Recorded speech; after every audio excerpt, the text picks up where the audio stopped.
If you are an expert or a professional advisor, do not start a podcast, start a YouTube channel, or start posting on social media without a big picture plan in place first. If you just blindly start executing things without that plan, there's an incredibly high chance that you will end up with something that either won't last or that something won't get you the results that you and your business need. Should you even create content at all? Maybe the answer is yes, maybe the answer is no. And the only way to know is having that big picture plan in place. And that's the plan I want to give you right now.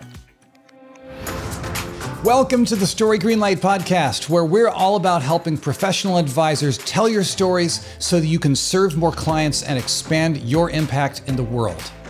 My name is Jeff Bartsch. I am a communicator and marketing strategist with over 20 years of experience working with ABC, NBC, Universal, Disney, Apple, and thousands of students and clients around the world. At Story Greenlight, we believe that real people trust real people and that human connection is everything.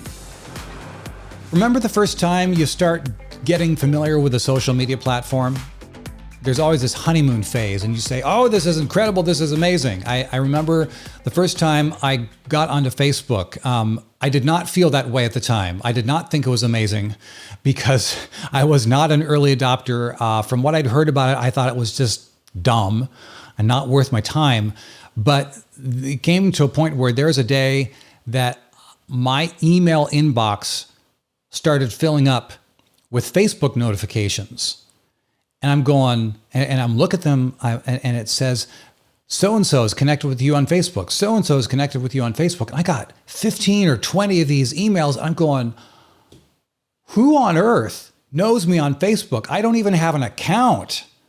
What's going on? And I was kind of freaked out. And so I went on, I went onto the platform, and then of course I got sucked in, and I started clicking and scrolling and connecting with people and typing out posts and saying what I thought and connecting and scrolling. And then eventually I realized, this is fun, but I'm doing a lot of wheel spinning here. And there's a lot of action, but very little forward progress, especially in anything that I was doing with my business at the time. And of course, I had not gotten clear answers to some pretty important questions. And if you are an expert or a professional advisor, you need to have answers to these questions in order for your business to move forward. One of the big ones that a lot of people ask is, how do I need to show up such that I attract prospects who become my clients? Or in other words, what role does marketing play for me in my business? And that is a big question. It is actually a multi-billion-dollar question, billions of dollars, and any kind of currency you can imagine spent across any industry you can imagine, every minute of every day. And the thing is, it's really hard to answer that question of how you should show up without having other answers in place first. Because let's face it, the way a life coach shows up in the world is going to be different from a professional consultant. I mean, let's just be plain about it. There is zero qualification required in order to be a life coach, and anyone can show up and say anything they want. If you're a professional consultant, you can show up and you can say, you're going to talk about your expertise because you've developed that expertise, and you have pretty much all the freedom that you want within your own self-imposed rules, of course. But then the way a coach or a consultant shows up is going to be different than a CPA shows up. For a lot of the time, CPAs weren't even allowed to show up in public and to say, hey, I do this, I'm good at this. And actually there are a lot of boards, the CPA boards are around the country who they still crack down on a lot of these things. And you say, you can't say you agree to not do any kind of advertising that is undignified or unprofessional. You can't make laudatory statements as in, I'm good at what I do.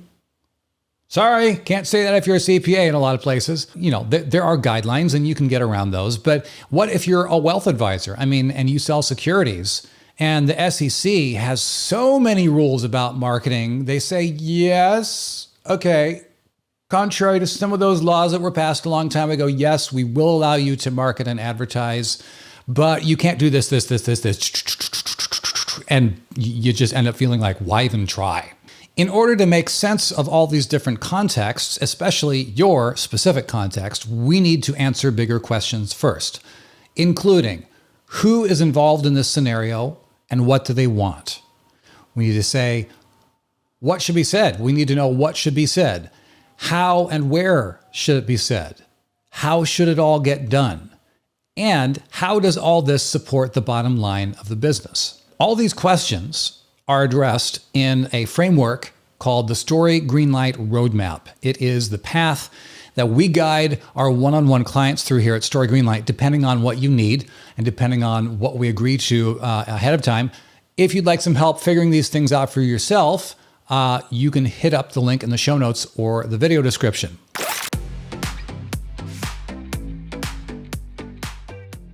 So here it is, the Story Greenlight Roadmap.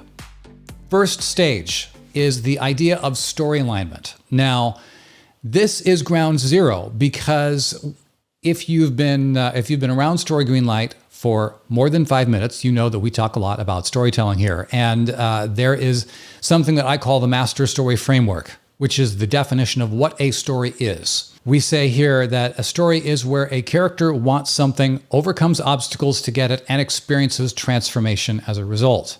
That framework is in place for multiple characters at any given time. You, as the expert, you have your own story that you are living. You are a character. You want things. You have things getting in your way. A lot of times people just don't even think about that within the context of business. And we say, oh, well, it's all about telling my story brand. It's all about telling the story of my business and telling the story of my audience. Well, we have a story as individuals. And if we don't keep that in mind, that's a problem. That becomes an issue for sure. When we think about story alignment, we have to start with that master story framework. We have to realize, number one, this is what guides every character who's involved. And then we have to say, who are the characters involved? So I've touched so far on you, the expert, but then there's also the business that you're running. It is a character in and of itself. It has things that it needs. It has obstacles. And those things exist separately from us as individual people. But it's not just that. You have your business, then you have your audience. That's a whole world in and of itself. Who is your audience? What do they want? What keeps them up at night? What's getting in their way? All that sort of a thing. And then you not only have that, but you have the characters involved. If you have a team, you have members of your team. If you have vendors, they are characters to be considered. Are they getting what they want? You have platforms potentially that you put your content on. Are they getting what they want? Because they don't care about what your business want. They care about keeping their platform happy and active. So anytime you add an extra character to this, you add layers of story streams running at the same time, and a lot of the times, those stories don't line up. Everyone is not getting what they want. And that's where you have to say, okay, how do we bring these stories back into alignment so everyone is getting what they want? That's the first conversation that has to take place. Within the framework of the Story Greenlight Roadmap, the first step is story alignment. The next step is messaging. We have to decide, what are we saying? We shape our message that we're going to put out into the world, no matter where it shows up, online, offline, on the back of a paper napkin, on a postcard, in a presentation, in a podcast, it doesn't matter. What is the messaging that we're putting out into the world? That has to be decided first. And the critical element to this is when you are setting up your messaging, you have to know who your audience is. You have to know their story, and you have to know what they want. And a huge part of messaging is how you tell your audience's story back to them. Once you have your stories aligned and then you have your messaging set up, then after that, then you move on to strategy. That is the third stage in the Story Greenlight Roadmap. And the question that you ask is, where should you show up and why? Along with that, the question becomes, well, where is your audience? Because you want to go where your audience is. Take your message to your audience.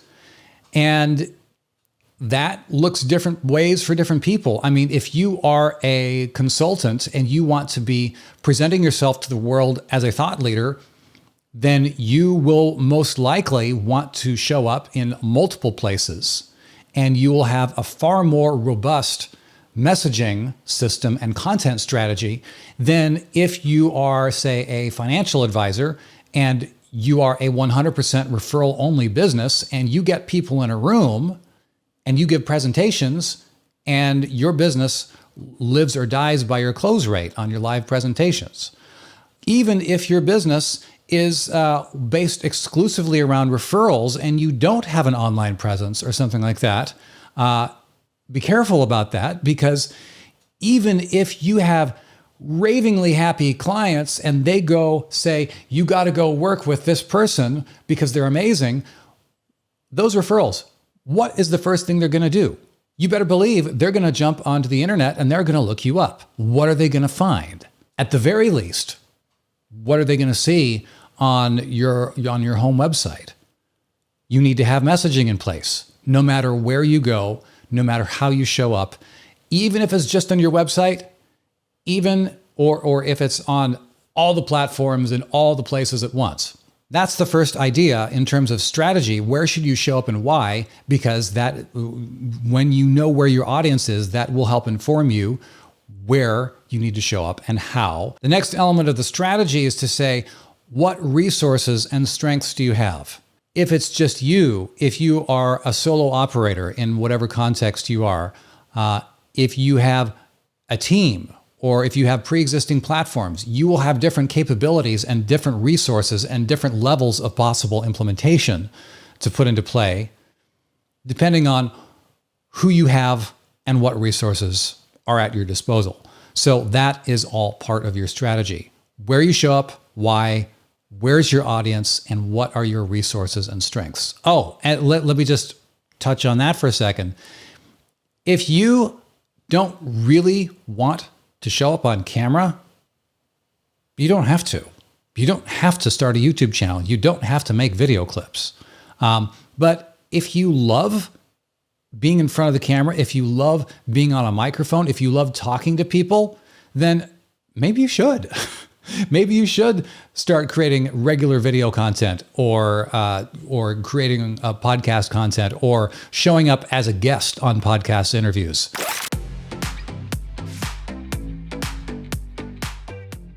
After the story alignment, after the messaging, after the strategy, then we get into the implementation. And that's where we talk about getting things done. Now that we have that plan in place, what needs to happen at what level? Actually, the at what level, that's part of the strategy, because you have to establish expectations of what is realistic in terms of operating your business, getting the word out about what you and your business do.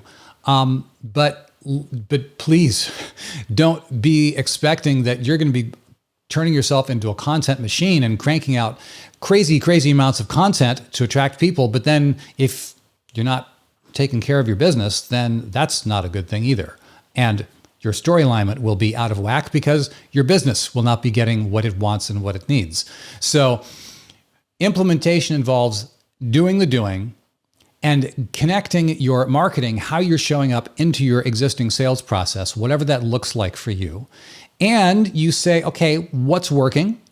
What's not working? And this is where you can get your baseline and then make the changes as you go. Compare your baseline to what's different. And you say, okay, is this helping? Am I getting a return on my resources? What is my ROI?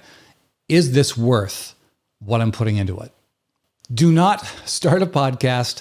Do not start your YouTube channel. Do not start posting on social media and having hours and hours of interactions online without having a big picture plan in place first. And these questions will go a huge way towards finding your path forward. If you'd like help figuring that out and seeing what possibilities are available for you, hit up the link in the show notes or the video description. And until next time, remember that real people trust real people, and human connection is everything.